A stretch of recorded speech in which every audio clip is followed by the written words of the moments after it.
Hello and welcome. Welcome everyone to our research panel. And I'm Dr. Kovinda Panasan. I'll be your host for this research panel. Just a little bit of housekeeping for this session. We haven't started yet. Have we started? No. We haven't started yet. Oh, God. I was just getting a bit. We have started. We have started. Yeah.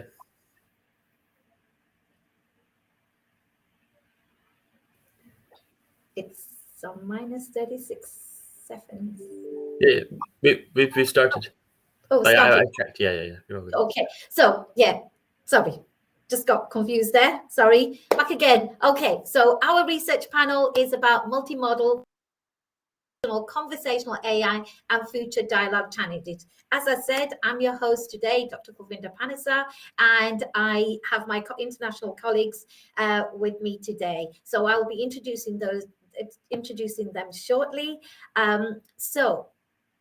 I am a lecturer of applied artificial intelligence at the University of Bradford. I am a computational linguist and a computer scientist. I'm interested in linguistic NLP and statistical NLP in the conversational dialogue space and looking at the hybridization in that space. So I'm currently working on a project looking at pre-screening a conversational agent for people concerned about their memory. So I will pass you on to my colleague, Professor Maria, who will introduce herself, please. Thank you. Yeah, thank you, Kovinda. Hello, everyone, and thank you for attending this panel. My name is Maria Vayatri, and I am a linguist and also a knowledge engineer. I am an associate professor in linguistics at the Universidad Nacional de Educación a Distancia in Madrid. And I teach both theoretical and applied linguistics. I am currently the Vice Dean for Research at the Faculty of Philology. So for the last 5 years, I have been part and parcel of a virtual laboratory called Functional Grammar Knowledge Base. And I have done research in 2 different fields. On the one hand, I have been working on the design and population of a knowledge base, more specifically on the population of concepts of the general ontology and on the lexicon module of English and Spanish. On the other hand, I have used the general ontology of this laboratory to dive into the studies of semantic memory loss in patients with Alzheimer's and a setting from transcribed oral corpus of people with Alzheimer, and with the aid of Fangram KB's ontology, we were able to trace the conceptual change of the responses in a corpus of oral definitions of semantic categories. And this study was important for the detection and classification of Alzheimer cues. So currently I'm working with Dr. Kovinda on a hybrid model, which is linguistic and artificial intelligence, to be implemented in a conversational agent for the detection of cognitive impairment. Thank you very much. Thank you, Maria. And Dominik, please. All right. Thank you for being here, for having me. My name is Dominik Zeeman. I'm an associate professor with the Department of Software Engineering at LUT University in Finland.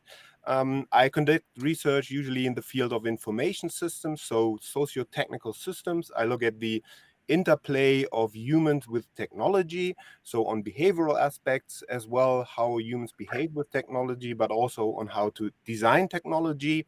And in doing that, I focus on interaction and collaboration with intelligent systems such as conversational AI and conversational agents.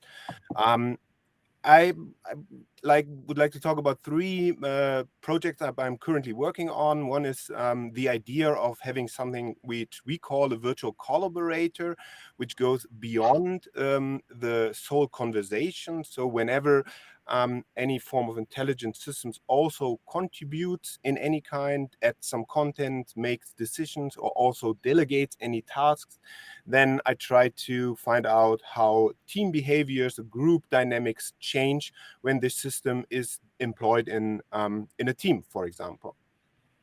Then, on the other hand, I work with very talented researchers, for example, on the idea of something which we call personality adaptive conversational agent.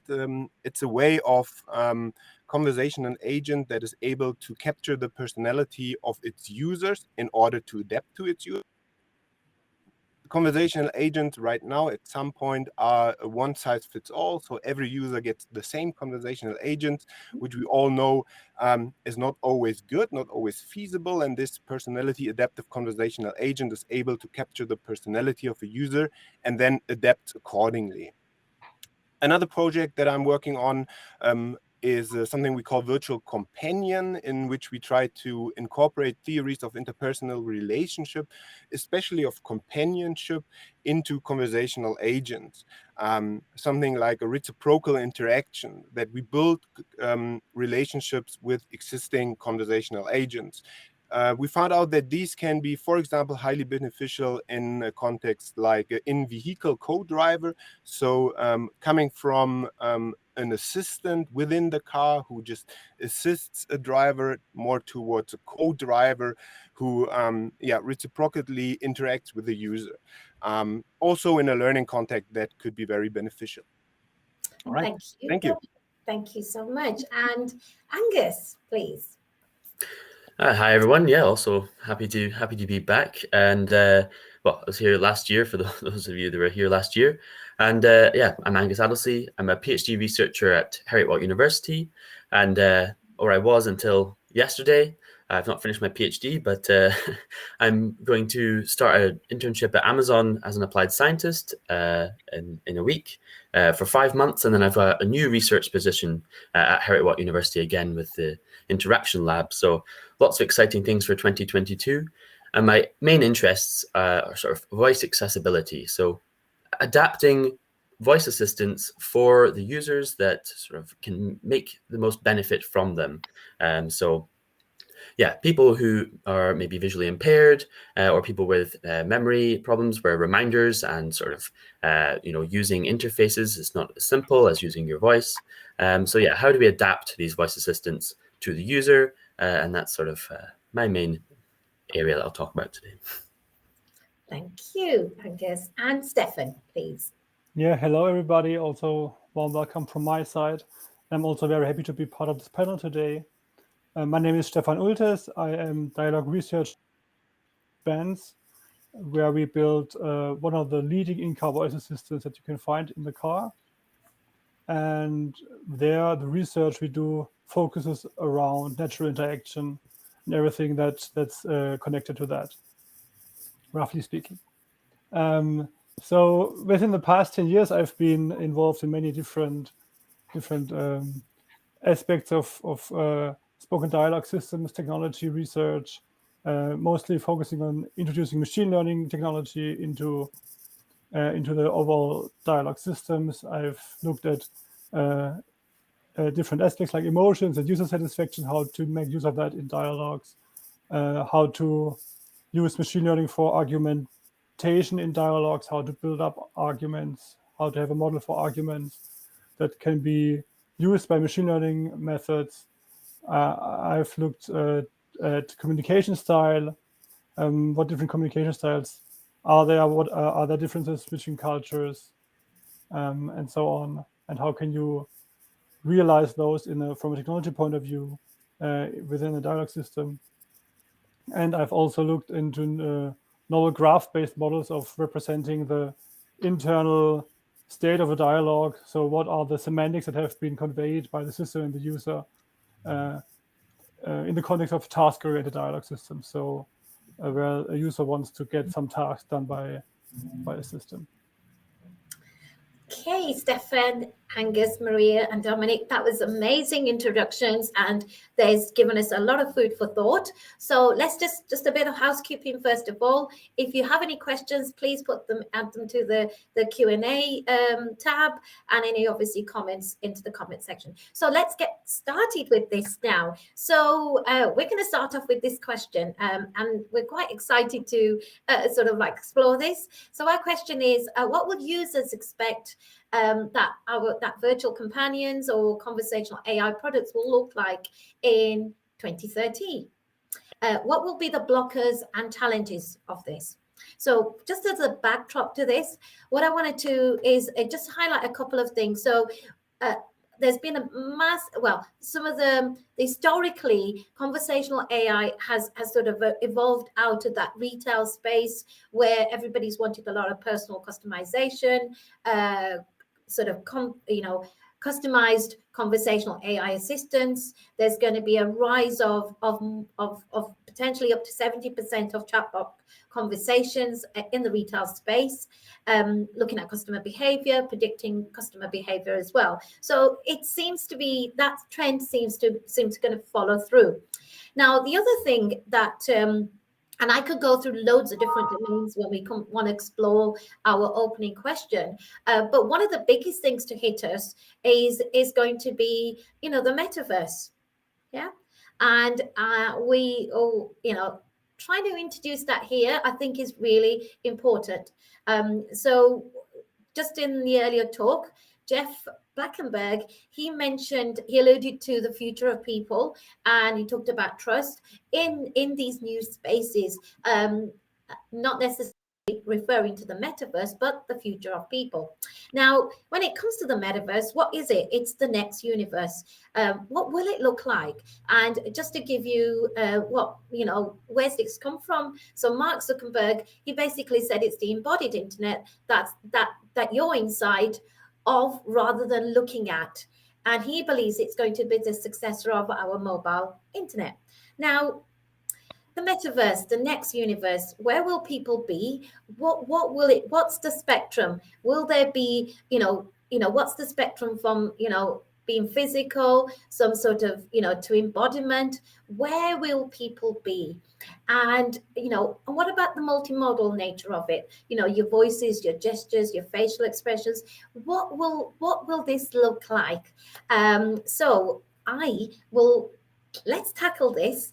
So Maria, Stephan, Angus, Dominik, I will, give you a chance. Whoever wants to kickstart that, Stephan, Dominik, Angus, or Maria, from any angle you want to take this, and we can work through it.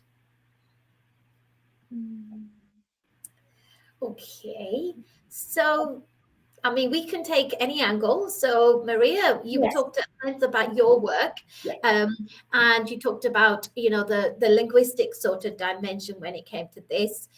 Do you want to sort of expand on what you think it's going to look like? Okay, yes, thank you. So of research, that of cognitive and language impairment, I don't think metaverse is going to be straightforward, since it implies a more difficult cognitive situation for people who have already problems of communication. But I can see an expansion of virtual companions for healthcare, especially conversational agents with or without embodiment, right? So I think we have to make an effort and try to implement systems which are based on deep semantics. That's the way, in my view, agents are going to be more human-like. So I know this is costly, but I think it's the way to enrich natural language understanding with deep semantics is a non-controlled setting, because with a controlled setting, right, like selling a train ticket or a flight, a plane ticket, that's a control area, and you can get very good results only with artificial intelligence. But when it comes to real conversations of daily life, I think a understanding is a deeper understanding is necessary. So we will, according to my linguistic point of view, we will to represent knowledge, be it through graphs, as being already suggested, or ontologies, right? And we will need a model with a cognitive architecture with three main levels of knowledge, right? A lexicon, of course, we need the words we are going to employ, and these are the words. The lexicon is specific to a language, so we will need lots of lexicon, for all different languages we want to work with. And then we will need, of course, when we are in the bit we are working with natural language, we will need a grammar, and then we will need a cognitive level, and according to the model I have been working with, but I know it's just a model, but I've been reading, and there's some other models which also care for this cognitive level, right? So I would suggest that we will need a onomasticon, which is a named entities repository, right? And then we will also need a cognicon, which stores procedural information by means of scripts, right? And these are conceptual schemas which describe events in a temporal frame. For example, how to make a Spanish omelette, or how you make an online bank transaction. And finally, we will need a general purpose ontology with all the concepts arranged in a hierarchical way. And this cognitive level, it will be universal, will be shared by different languages. And the only thing it will be different is the cultural approach, but that would be easily implemented in these scripts or even named entities, right? So that's my view from a linguistic point of view. Thank you, Maria. So you have your knowledge, your cognitive, and your lexicon. Those are the key areas that you've addressed that need to be within our modeling space. So Stephan, do you want to go all the way to the other side, and let's look at you've been using a host of natural language processing models. Do you want to tell us how that is going to fare in the space, and what will it look like in 2030? Well, from a interaction point of view, I would say that for something like the metaverse or anything like that, interaction modeling would be quite similar to outside of that space, and the core questions will remain the same. How can we build systems that are able to understand what the user says and come up with a reasonable reaction to that? And there are a lot of natural language processing approaches, machine learning approaches that have been introduced recently. Well, if I say recently, it's probably not that recently. It's also already some years ago. Most notably, the transformer model has been quite popular. which is a statistical language model. It kind of looks at words and computes statistics of what is the probability of a sequence of words or a sentence or however you might call it. And transformers have been introduced with a new mechanism, and they are able to look at the whole sentence as a whole and not just process every word piece by piece. So we can basically look at dependencies between the words and combined meaning and everything.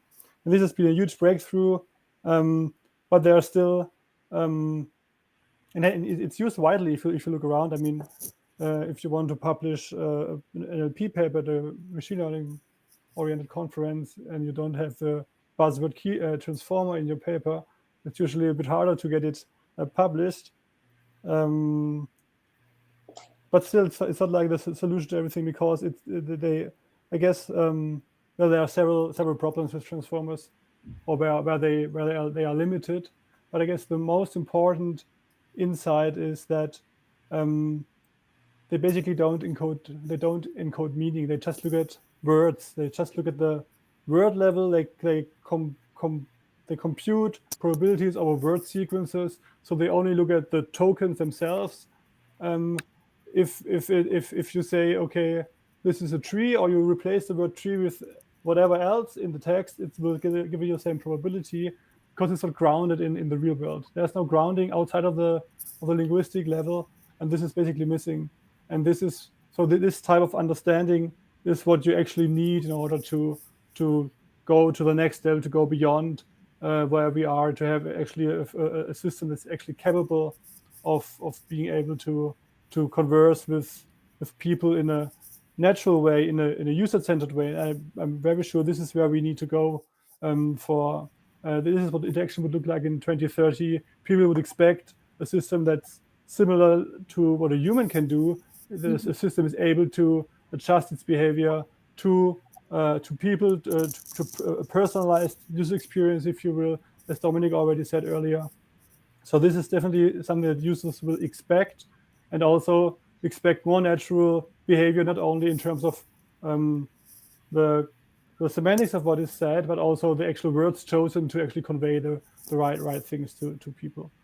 Okay, thank you, Stephan. So, that core question, like you were saying, the core questions are still going to be the same, and currently that challenge of encoding meaning is going to be is long-standing and will still be long-standing.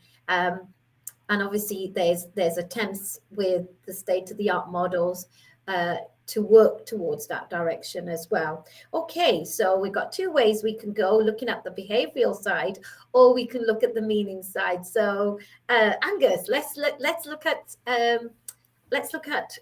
from a design, and also when it comes to meaning, because you alluded to, you were talking about this earlier. Yeah. So very, to tie these two different points together, I'm trying to tackle a specific problem, and I've taken two different approaches, or will do. Neither are complete. But when we talk to these voice assistants, for the most part, especially sort of ones that you can buy online, not research systems, they take your full sentence. They take what you say the wake word, Alexa or Google. You say your sentence and you pause, and this sort of detects the end of turn, and it processes that and it uses all that information. You wait your turn, and then it responds, and you take these turns. But that's not how we have human conversations. So we learn this behavior, but if I say yesterday I had crackers, and you have some form of understanding of what I'm saying. You don't need me to say grapes for you to then go, okay, well, it was yesterday, he was eating something, one of the things was crackers. You understand partially of what I'm saying before I finish this sentence. So how do we make these systems more natural? And this ties to my work with people with dementia, because they pause in the middle of their sentence more often. And do they need to learn how these systems work in order to interact? Or should we try and make these systems more naturally interactive in that they don't need to learn? We can just talk as if it was a person. One approach we took was this linguistic approach with a lexicon. we've got a demo working. It generates graphs sort of as you're talking, representing what is being said. The understanding of what is being said as it is being said, word by word. And with Amazon, what we're going to do is take a neural approach with transformers, of course, and then we're going to evaluate both of these on a data set I'm currently collecting. And what do we expect? What are the differences here? Well, one of them is going to, make stuff up. The transformers are likely to hallucinate, it's called, where they'll maybe understand something that didn't actually exist. And that's very common. If you talk to maybe a GPT-3, you can type in things. You can sort of completions of sentences. It will maybe make things up. And there are lots of tasks built on BERT and GPT-3 and other transformer models where, you give it data and it will create a summary of that data, but it will make some points up because that's what it's seen in its sort of training texts. So the linguistic driven approach will likely not do this, but it's not going to cover as wide number of words. You have to have this lexicon that covers all of these different words that people can say, and language changes, over time. It's not going to understand this is lip fam or something, I don't know. So it depends on your use case. So with people with cognitive impairments, you really don't want to, have these hallucinations. You don't want to tell someone something that's not true. So in some use cases, that's more important. In some use cases, the other. And of course, you can sort of try and combine these methods. So that's my 2 cents on, I don't think that tied to the metaverse, but I agree that sort of speaking to a voice assistant in any embodiment is similar. Okay, thank you, Angus. And I like the idea that, transformers are hallucinating. It just really puts it into actually gives you a sort of a reality check as well, doesn't it? Now, that was very interesting in, that you're looking at the comparison, and Maria earlier on was talking about the hybridness that will, hybrid approach. Stephan referring to obviously the core questions and also the interaction and obviously that meaning representation that we're looking for. Now, obviously that's from a computational, how can I put it, computational processing of language. What about the behavioral side? How will it look like, Dominik? I mean, you talked to us earlier on it, but if you want to just give us a sense of what will the behavioral side look like, or from the design side as well.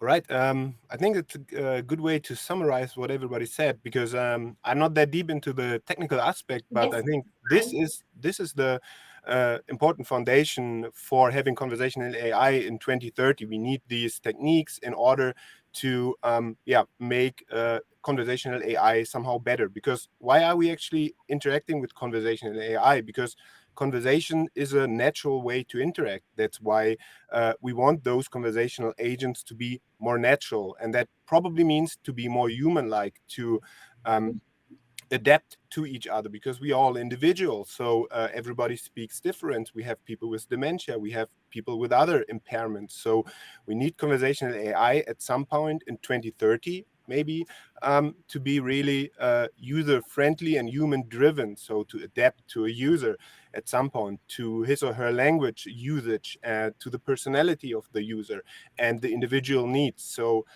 this is a very important aspect, in my opinion. And I think in 2030, we will have, not sure if it's really related to the metaverse, but we still have text-based conversational AI, but also voice-based conversational AI, embodied conversational AI, and non-embodied and conversational AI, because all of these forms of interactions, they have their benefits.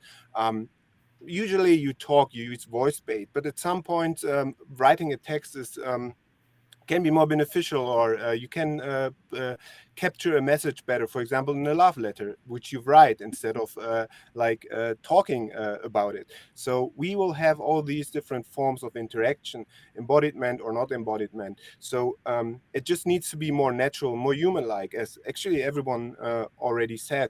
But there are other forms, maybe a more controversial idea of how conversational AI could look like in 2030.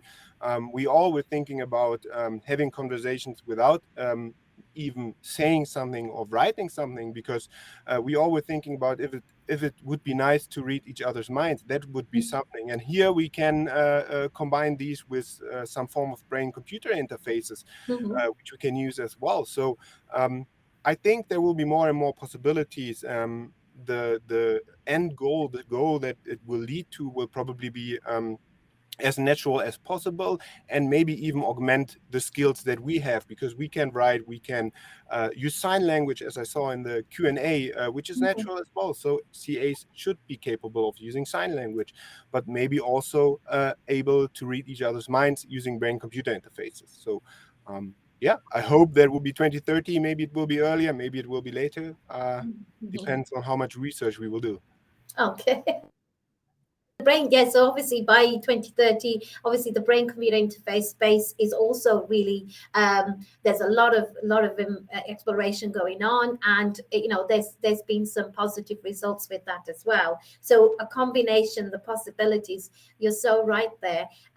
So what we'll do is we'll come to that, back to that question that Pilar has put in. What about the sign language and the virtual assistant bots? Do you see any future for this particular field to be developed? Now, I'm just going to kickstart this. So Maria and I both work on a very mature functional linguistic theory called role and reference grammar. Now, what role and reference grammar can do is it can actually describe,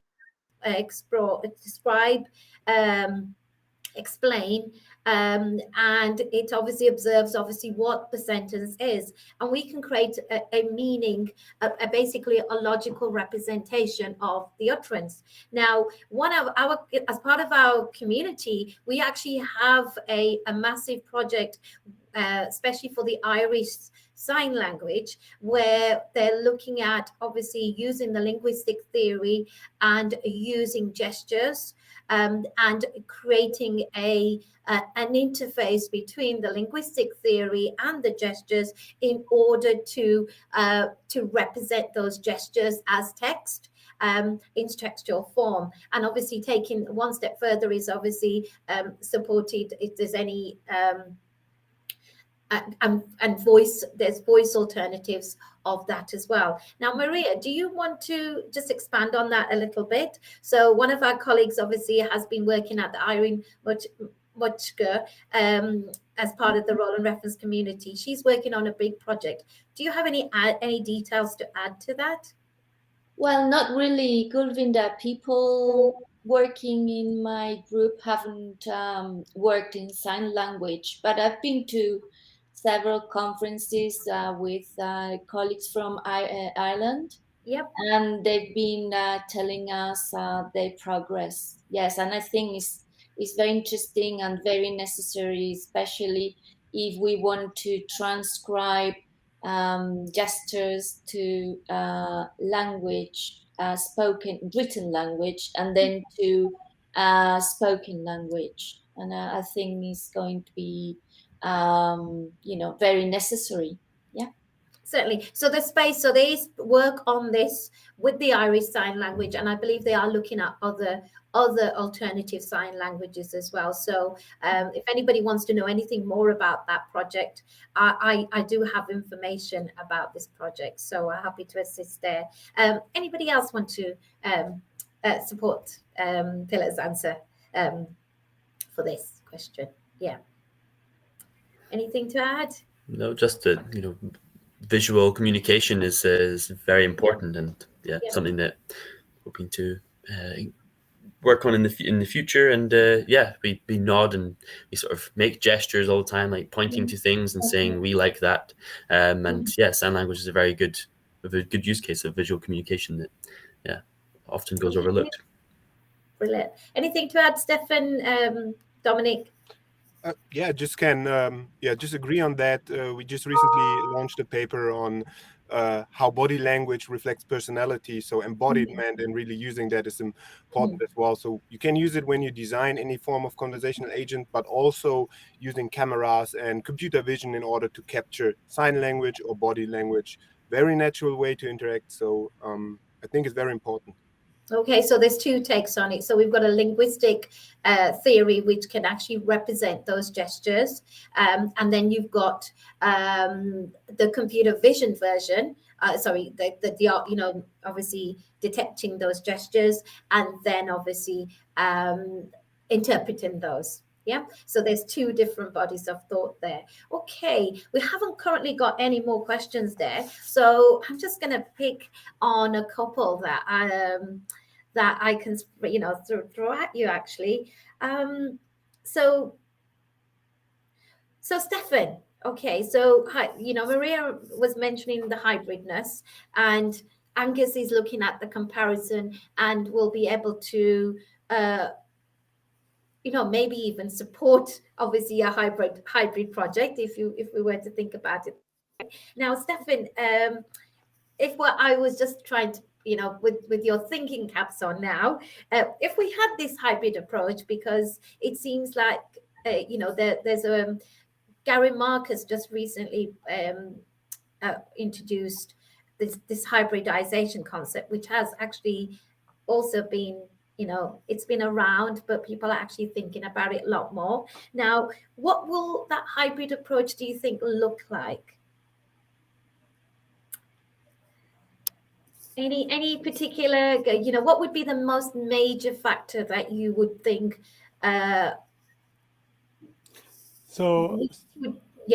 would support a hybrid solution? What is, you know, I don't.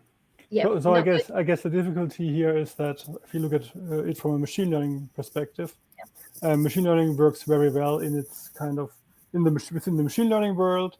If you have like all those numeric representations, vector representations of whatever, you can apply functions over them.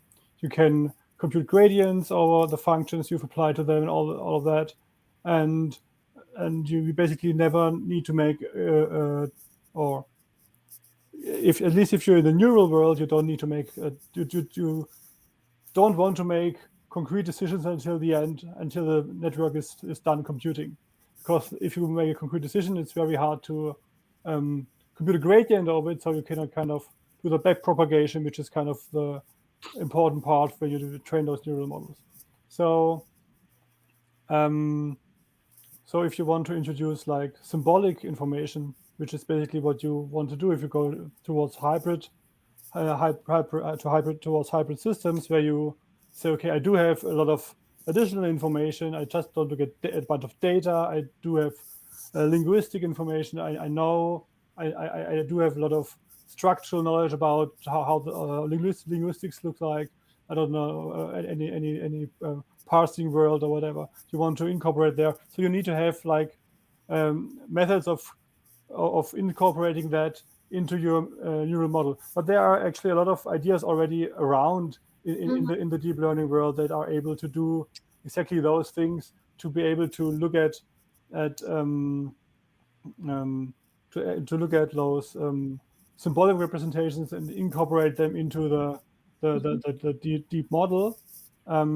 But this is just only one representation, right? I mean, if you look at a concrete problem, you can introduce this type of symbolic information at so many different levels, right?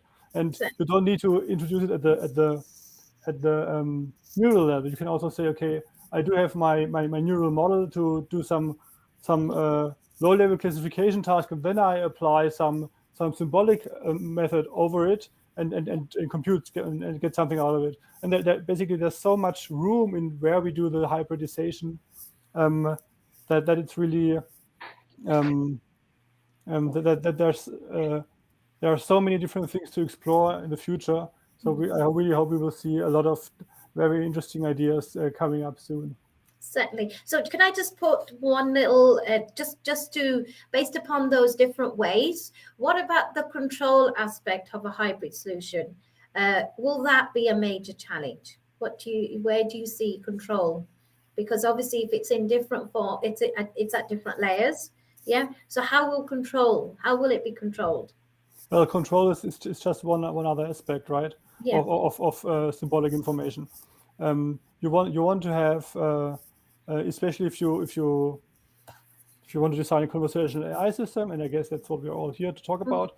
So then oftentimes you just don't want to let a machine learning based model do whatever it has learned, but you won't be able to insert some control signals. So as a system developer, you can control what the outcome will be. So provide additional information. I think that's an important aspect of bringing those machine learning models into the production world, I would say. Okay, so that's great. What we'll do is we'll come on to those questions. We've got a couple more, which is great. So we'll just go from the next one is I think the person is referring to sign language. It's that comes to mind. It says sign language could be translated by any sign language languages or between oral languages as well. Have this been explored in any applications? Does anybody have anything to add on that? So they're stating that if it can be translated, can it move from one to the other? Can it be translated? I mean, I know that, again, transformers have made huge ground in machine translation because you can pay attention. Yes, yeah. I don't know if sort of those, yeah, I imagine that can probably be used in sign language, but yeah, I've. That's a very unique, it's a unique case that is possible from our current understanding of that space. Is that fair to say that it could be possible? Let's go on to Jack's question. So he's saying, following up on transformers, and which he goes on to say, which I gather from the group, is not going to be the solution for multifunctional model dialogue in the future. Besides knowledge graphs, how can natural language systems get deeper in the sense predicting conversational behavior across modalities? Dominik, do you want to have a go at that? I think that's a bit technical for me. Okay. Okay. Similar to the machine translation thing, exactly. I can maybe add one sentence. So when you take these transformer models and you are doing what are called sequence to sequence tasks, where you're taking a string of words in one language and maybe outputting a string of words in another language. I think I wouldn't say that transformers are not the way forward, but I'm biased here. What I'm hoping to do is, instead of doing text to text like this translation example, we take the sequence of words and output the graph representation. So I'm biased towards knowledge graphs, but that is how I see a good multimodal approach working. I've done work in the past with computer vision models outputting knowledge graphs, and if you have both of these sort of a transformer model changing the text into a graph and the computer vision model outputting a knowledge graph, and you could reason across those, that's something that I mean, that's essentially my thesis. So I'm very biased, but I don't know, that's my 2 cents on that question. Okay, Stephan, do you have anything to add? I mean, I'm in a similar viewpoint that knowledge graphs seem to be. I'm biased towards knowledge graphs, so that's an area that I am exploring as well in the current research that I'm doing. Stephan, do you have anything to add to that? Yes, maybe to the first statement that these transformers are not the solution. Yeah. I think they can be part of the solution. I mean, we have to be aware of what they can and what they cannot do, right? So what do they actually do and how can they be used the best way based on what they are able to do, but where are the limitations? What is something they are not able to do anymore, right? This is why I mentioned this understanding situation, that they don't really understand what has been said, and then it's really hard for them to come up with their own response, like GPT-3 does, for example. It looks human-like, but it's just because if you look at something and you say, okay, this could come from a human, doesn't really mean a human would do it, right? It's not the same. So the first part, I would mildly disagree of this question. And in terms of NLU, it's really hard. I'm not an NLU expert. My focus is rather on the dialogue side of things. And people can obviously argue where the border is of those two things. But from my point of view, NLU that can benefit from transformers, from their ability to process linguistic data very proficiently. But then again, there needs to be something on top, which I have no idea what this would be. Okay, thank you. Yes, so that's why we're researchers and we're exploring this space. So just another question related to Alexa or Google Assistant, Angus.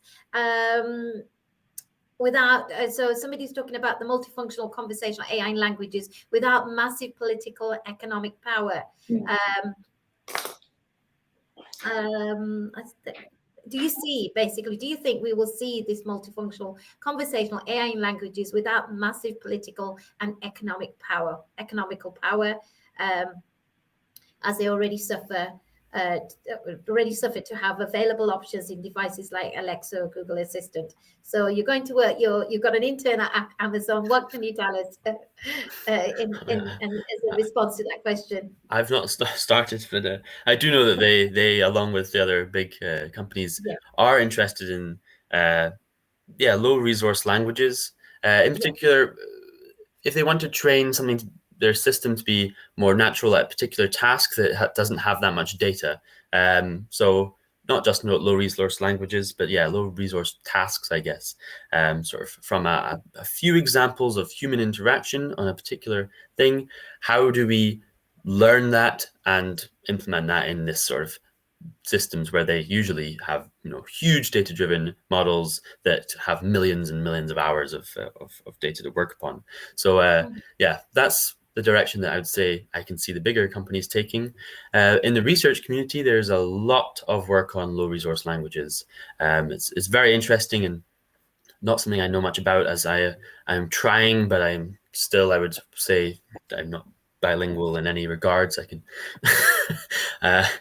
so I have I can't really help in this way, but there are lots of people from these countries grouping together and teaming up with other researchers and trying to implement models or even just collecting that data. And I think one other thing I could maybe mention is Wikipedia sort of has a lot of bias depending on the language it's in. So maybe if there was a war in the past and you look at it from one country's Wikipedia page, it has different factual, statements than in another language.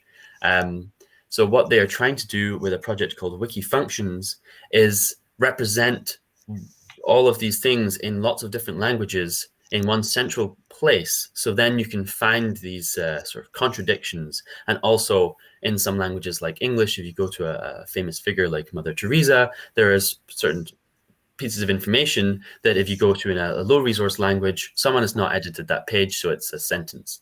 So they're trying to do this to try and, I guess, populate Wikipedia pages in low resource languages and also gather information about, food recipes, culture from, some, I guess, parts of the world where less people get involved. And Dominik, sorry. Can I add something to this? Yeah, sure. So sorry sorry for interrupting. So I guess one of the problems that we see with state-of-the-art models that they really need this huge amount of data, and I think that's the critical part, right? But to be honest, I'm rather optimistic. If I look at machine speech recognition, which already also uses a huge number of data, but there they are managing to add more and more languages to their devices. Also, we at Mercedes, we have more than 20 languages that we offer our system with, right? And this will be expanded as well. Also, so if we see this in speech recognition, I'm rather positive that in the future, also with all the research on reducing the data we actually need, doing transfer learning, being able to transfer from one language to another, and so on, that this will be at some point in the future also available for languages that are less economically powerful. Okay. So just to add on that, so there are companies which are already collating models for translation of text, and obviously T5s and the state-of-the-art ones. So there's one particular company that Maria and I were working with is John Stowe Labs, and their NLP models are definitely are showing a lot of positive results when it comes to that translation of text. And yeah, let's Dominik. Yeah, I just want to add on it and say that it's a very important aspect. We had similar problems in our research when we wanted to capture personality traits of written text and users for our conversational agent, and we usually I use available systems as well, and we found out that most of them only work for English or for Chinese and the most popular languages. So we had to develop a system on our own based on German language. So I think especially those companies that are very commercially driven, they of course want to get the huge user base, and that is English speaking, maybe Chinese, the big language is Spanish. But still research is doing a lot of things. I don't know all the research. I know that we do something for German language, but I think that is one of the parts to make conversational agents available and more natural for everyone, because there are so many languages and there are so many variations of languages in English, in German. We have so many different dialects. So this is important. So I can't emphasize it enough. So good point, Luigi. Yeah. So what we'll do is we won't take any more questions. So let's just think about, we're researchers. Let's think about, the directions, the mindset that's needed when it comes to taking conversational AI forward. Just a minute more, and then we can wrap up. Is that okay? Dominik, I'll just let you fire there with something pretty, just brief, please. Okay, of course. I think you're all doing great research, especially on the technical aspect. So I think we are at the beginning of good conversational AI, which still evolving, needs to be more natural. But one mindset I think that we all need to incorporate is that we need to do a human-driven approach, individual approach. Every human is different, so we need to focus on the user, on the human that interacts with the conversational AI, conversational agent. Be open, also look at minorities, impaired people, which we all do, which I really like. So having a human-driven mindset is very important. Thank you. And Maria? Well, I completely agree with Dominik. We need human-centered approaches, and especially for my field of research of cognitive impairment, I think a good system, conversational system, would be of great use both for diagnosis, pre-diagnosis, healthcare companion, and everything we can think of. I think it's very good. It'd be necessary to, as Jeff in the previous conference, we have to look for the needs of people, right? We have to think of the needs, because if we want to, to produce a human-centered technology, we have to know what is really needed, right? And just to take care of different sort of group of people who would have a much better life with these artificial intelligence solutions. Thank you. Thank you. Briefly, Angus and Stephan, because we've just got our last minute, I believe. Yeah, no, I think we need more data for certain user groups, and incrementality or understanding as we talk is useful for people with cognitive impairments and people who are distracted driving, and I think it covers everything. Yeah. Okay. So I think I'm just going to sort of wrap up, Stephan. Is that okay? So we've all agreed on the hybridization and obviously using it at different levels. And the main thing is that it needs to be user-centered, human-centered, individual, customized, personalized. It needs to have that degree of controllability as well, and some degree of explainability, and obviously headway for more cost-effective computing and meaning representation solutions. So I think that's probably what we've sort of drawn from our, our 50 minutes of the chat. And I hope those questions have been is interested, please contact us for any information or to connect as well. And I think that will draw us to a close. So thank you very much for listening, and it was great fun. Thank you very much. Thank you. Thank you. Thanks. Thanks. Thank you. So, well, thank you for obviously. I think it's an interesting topic that we've introduced here.